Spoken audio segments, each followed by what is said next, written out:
To give you an idea of the path that the robot will take, let's look at a flow diagram that illustrates the entire path. These diagrams are very useful as they give you an overall picture of what's actually going on. From the beginning of the simulation, we want to move to the initial starting point, which is the default position of the arm, indicated by home position. We then want the arm to move to a position over the box. From there, we want to open the gripper, ready to pick up the box. Then, we move the arm to the actual box and close the gripper. Once the gripper has gripped onto the box, we then want to move back up to the initial hover position and then move over to a position over the platform, ready to release the box. Then, we want to move to the platform position and then open the gripper, releasing the box. After the gripper is fully opened, we can then move back to the hover position and return to our home position, ready to pick up another box if necessary. This is the complete path that our robot arm will take, and by following the same logical process in the diagram, we can create our own motion path from the targets we've created. So, let's do this now. Create an empty path and name it Pick and Place to Platform.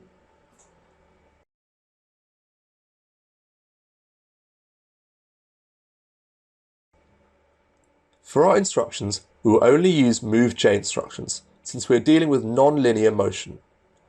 To change the default move instructions, navigate to the bottom of the screen and click on the drop-down arrow. Now, select Move J.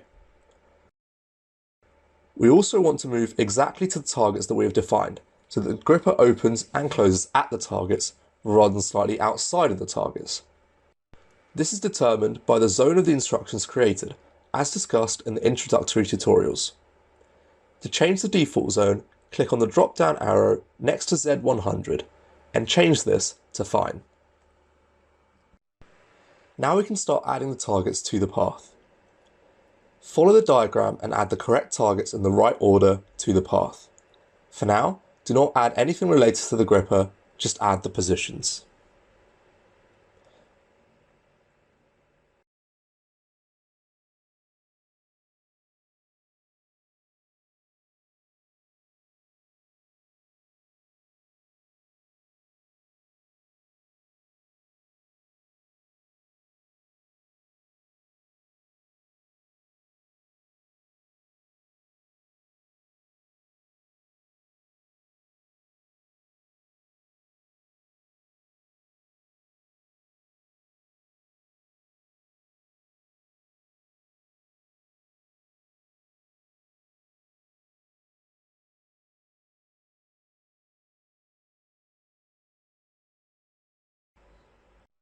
Once this is done, use Auto Configuration to eliminate any potential configuration errors. We can check our motion path by using Move Along Path. As you can see, the path we created is correct and works. However, there are still a few things missing in the simulation. First of all, we need to get the arm to open and close the gripper. We did this manually using mechanism joint jog. However, there is currently no direct communication between the controller and the gripper to do this automatically.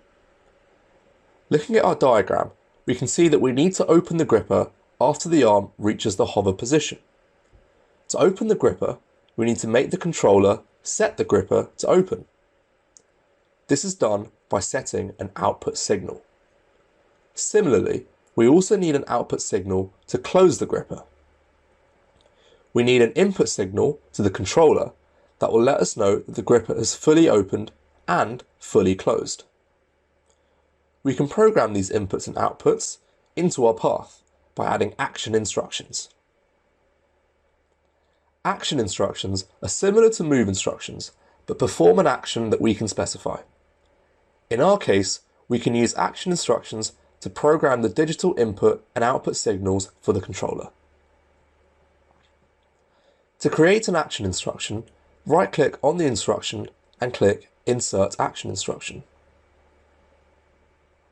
The task refers to the robot arm in the controller, and this is set to TROB1 for our arm.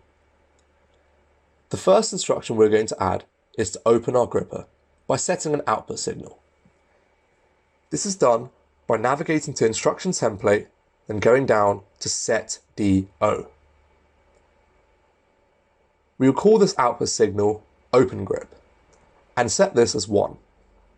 This will set the gripper to open.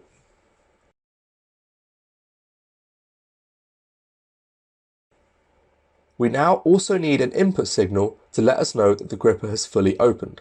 Again, click on Create Instruction and navigate to Instruction Template. This time, click on Wait DI. In our case, once the gripper is fully opened, it will send a 1 to the input signal to show that the gripper has fully opened. The Wait DI will wait until this input is received and then move to the next instruction. We will call the signal grip opened and set the value as 1. We will repeat the same process but to close the gripper. This is done after the gripper is at the box position.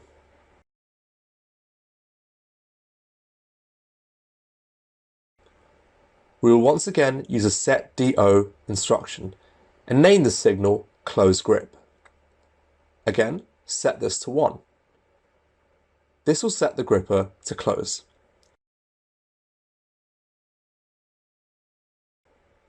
Now, add another wait DI instruction and name this grip closed. This will wait until the grip closed signal is set to 1 and then move to the next instruction.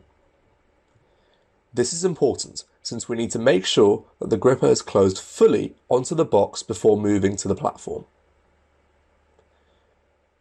We also need to make sure that after every input signal, the output signals are set back to their initial 0 values. This is so that those signal values are not carried over to our next instructions, where the output signals may be used. To do this, you simply add another set DO instruction and set the output signals back to 0.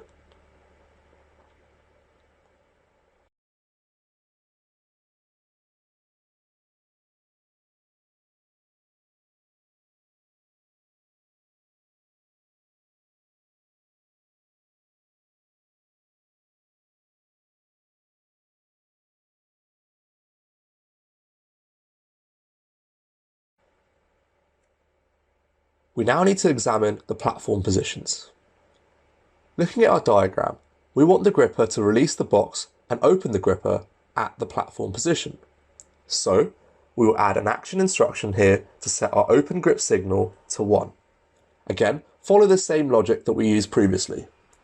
Add the set DO instruction and set open grip to 1.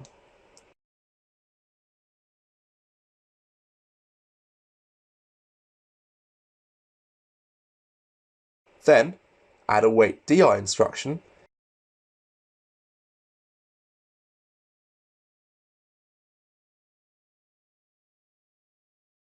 and set the grip open signal to 1. This will ensure that the gripper is fully opened before moving from the platform.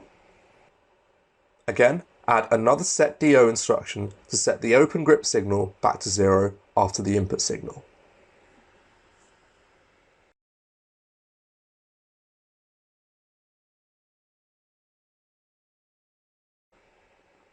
We're nearly done with setting all of our action instructions. We also need to have an input signal that the user can manually activate to start the simulation. This is done by adding a wait DI instruction, which will wait until the user has enabled the input signal.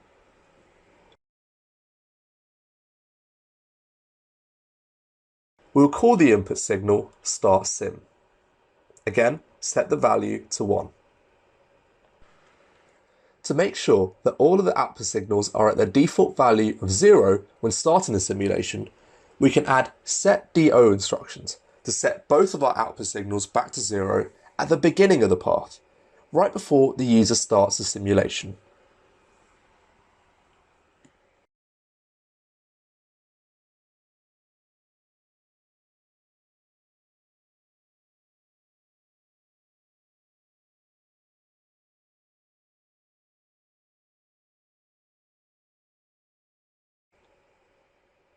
We've now added all of the necessary action instructions for our simulation.